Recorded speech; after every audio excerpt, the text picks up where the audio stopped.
Movie का start हमें stocks के बारे में बताते हुए होता है कि कैसे स्टॉक्स हजारों सालों से इंसानों को बेबी डिलीवर करते थे और इस काम में उन्हें बहुत से खतरों का सामना भी करना पड़ता था। इसीलिए एक दिन मैनेजमेंट ने बेबीज डिलीवर करना बंद कर दिया और सब स्टॉक्स कॉर्नर स्टोर्स नाम की कंपनी में काम करने लग गए और वहाँ के बकेट्स डिलीवर करने लग गए। और इनमें सबसे ज्यादा इंटेलिजेंट होता है जूनियर नाम का स्टॉक, जो अपना काम वक्त पर करता और दिल से करता है और इसी वजह से कंपनी में सबका फेवरेट भी होता है। एक दिन उनका बॉस हंटर उसे बुलाता है और बताता है कि मैनेजमेंट ने उसका प्रमोशन करने का फैसला किया है। ये सुनकर जूनियर बहुत खुश होता है। तभी हंटर उसे ट्यूलिप नाम की लड़की के बारे में बताता है कि वो सारा दिन उल्टे सीधे इन्वेंशन करती रहती है और सब इससे बहुत तंग हैं। तुम्हें सबसे पहले उसको बाहर करना होगा। जूनियर को कुछ समझ नहीं आता। तभी हंटर उसे बताता है कि कैसे ट्यूलिप की वजह से स्टॉक्स ने बेबी डिलीवर करना बंद कर दिया था। 18 साल पहले जैस्मीन नाम के एक स्टॉक ने उसे किडनैप करने का सोचा क्योंकि वो उसे पसंद करने लगा था, जिसकी वजह से उसका एड्रेस बीकन भी टूट गया और वो इसी वजह से ट्यूलिप को डिलीवर नहीं कर सके। और तब से ट्यूलिप यहीं काम कर रही है, लेकिन उसने कंपनी को फायदा कम और नुकसान ज्यादा होता है। सीन ट्यूलिप पर शिफ्ट होता है जहाँ वो कुछ इन्वेंशन करती दिखाई देती है, जिसकी वजह से फैक्ट्री में आग लग जाती है। फिर जूनियर ट्यूलिप को एक फैक्ट्री पर लेकर जाता है और उसे कहता है कि आज से तुम यहाँ की सुपरवाइजर हो। फिर सीन एक छोटे बच्चे पर शिफ्ट होता है जिसका नाम नेक है, जो अपना सारा टाइम अकेले ही गुजारता है क्योंकि उसके पेरेंट्स काम की वजह से उसे टाइम नहीं दे पाते। फिर नेक अपनी फैमिली के साथ बाहर जाता है जहाँ वो अपने पेरेंट्स से कहता है कि उसे भी एक छोटा बेबी चाहिए। नेक स्टोर में अपने पुराने टॉयज ढूंढ रहा होता है जहाँ उसे स्टॉक्स का एक पुराना एड दिखता है। वो देखता है कि कैसे स्टॉक्स इंसानों को लेटर लिखने पर उनका पसंदीदा बेबी डिलीवर करता है। फिर नेक अपने पेरेंट्स के नाम से स्टॉक्स को एक लेटर लिखता है और कहता है कि उसे एक निंजा स्किल वाला भाई चाहिए और फिर वो लेटर पोस्ट कर देता है जो स्टॉक माउंटेन तक पहुंच जाता है। दूसरी तरफ हम ट्यूलिप को देखते हैं जिसका आज बर्थडे है और वो अकेले ही अपना बर्थडे सेलिब्रेट कर रही होती है। अचानक उसकी नजर लेटर पर पड़ती है। वो बहुत खुश होती है, लेकिन वो सोचती है कि उसका तो रूम से बाहर जाना मना है, लेकिन फिर भी वो लेटर रिसीव करने चली जाती है। हंटर के पास खड़ा जूनियर कैमरे में ट्यूलिप को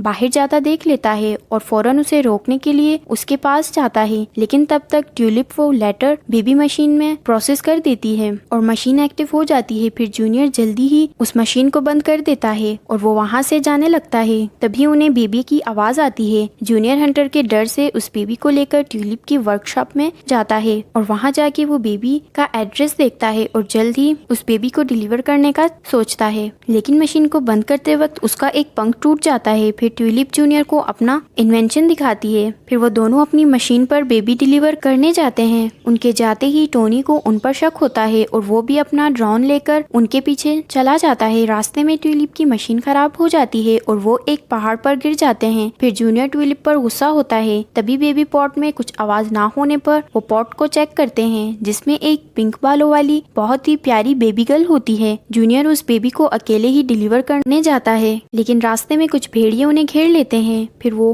भेड़िए जूनियर और ट्यूलिप को बांध देते हैं और बेबी को खाने की तैयारी कर रहे होते हैं, लेकिन बेबी की इनोसेंस देख के वो उसे खाने का नहीं बल्कि अपने पास रखने का फैसला करते हैं। लेकिन ट्यूलिप कैसे भी करके बेबी और जूनियर को वहाँ से लेकर भाग जाती है। वो देखती है कि भेड़ियों ने अभी भी उनका पीछा नहीं छोड़ा। वो कभी पानी में उनका पीछा करते हैं, कभी प्लेन बनकर उनको पकड़ने की कोशिश करते हैं। फिर ट्यूलिप और जूनियर अपनी मशीन के पास पहुँच जाते हैं और उसे पुल बनाकर समंदर में कूद जाते हैं। सीन नेक पर शिफ्ट होता है, स्टॉक के आने की तैयारी कर रहा होता है और नेक के जिद करने पर उसके फादर भी उसकी मदद करने लग जाते हैं। तभी नेक की मदर वहाँ आती है और अपने हस्बैंड से कहती है कि ये सब बंद करो। नेक के फादर अपनी वाइफ से कहते हैं कि यही मौका है, हमें अपने बेटे को दिखाना होगा कि हम उससे कितना प्यार करते हैं। फिर वो सब मिलकर स्टॉक स्लाइड बनाते हैं। दूसरी तरफ ट्यूलिप जूनियर से कहती है कि ये प्लेन उसने अपनी फैमिली तक जाने के लिए बनाया था, पर वो जूनियर को अपने बीकन का टुकड़ा दिखाती है और कहती है कि जिस्पर ने उसे तोड़ दिया था, लेकिन उसे अभी भी उम्मीद है कि वो इसकी मदद से अपनी फैमिली तक पहुंच सकती है। फिर जूनियर कहता है कि तुम्हारी ये विश जरूर पूरी होगी। फिर हम टोनी को देखते हैं जो अपनी माइंड पावर यूज करके जूनियर और ट्यूलिप को ढूंढ लेता है और उनके पास बेबी को भी देख लेता है। फिर वो सब कुछ हंटर को बता देता है। हंटर जूनियर पर बहुत गुस्सा होता है। फिर टोनी बेबी एड्रेस को चेंज कर देता है। जूनियर और ट्यूलिप बेबी को लेकर शिप एरिया में आते हैं ताकि वो शिप के जरिए बेबी के घर तक जा सकें,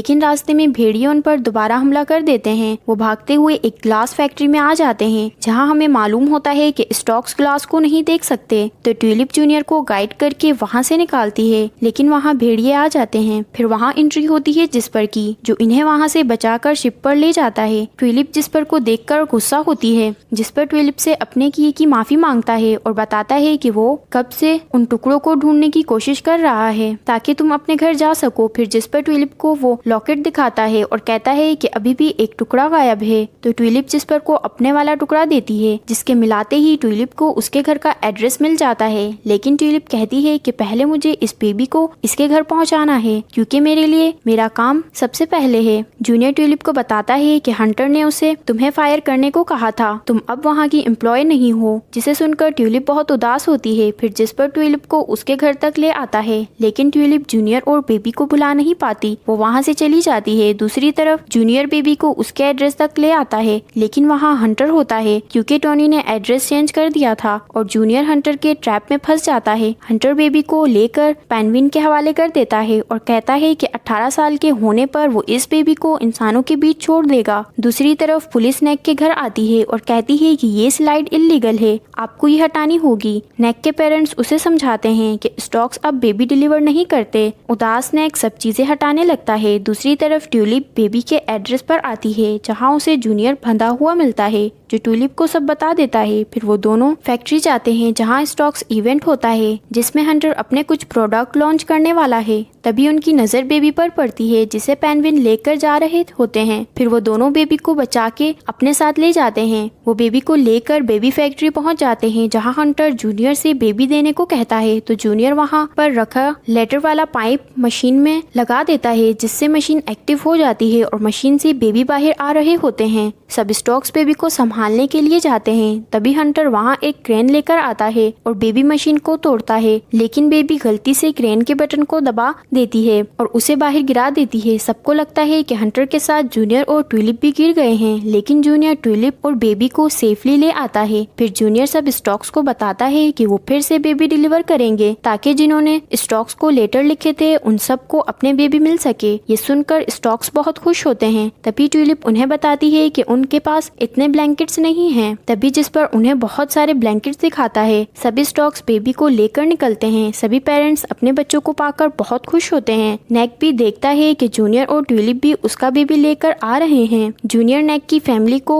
उनका बेबी दे देते हैं। नेक गुस्से में कहता है कि उसे बहन नहीं भाई मांगा था। तभी वो देखता है कि बेबी निंजा स्किल दिखा रही है, ठीक वैसे ही जैसा उसने लेटर में लिखा था। लास्ट सीन में हम देखते हैं कि सब स्टॉक्स मिलकर ट्यूलिप को उसके घर छोड़ने जाते हैं, जहाँ ट्यूलिप की फैमिली उसे पहचान लेती है और बहुत खुश होती है। और इसी के साथ हमारी मूवी का एंड होता है।